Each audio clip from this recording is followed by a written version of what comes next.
ઓલું થઈ દે. મસ્ત ગાંઠિયા બનવાના ચાલુ છે.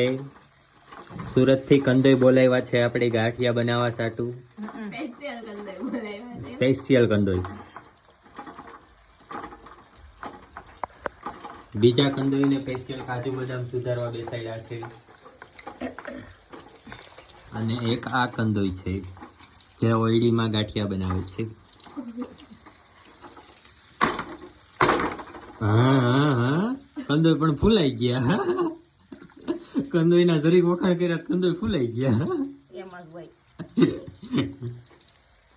ગાંઠિયા બન્યા સરસ. ગાંઠિયા બનાવ્યા છે એક નંબર. તો બે મગાવાશે કોઈ મંગી ગયો ને. એક કંદોઈ ફોનમાં વાત કરે છે જે બપોરનું જમવાનું બનાવે છે અંદર.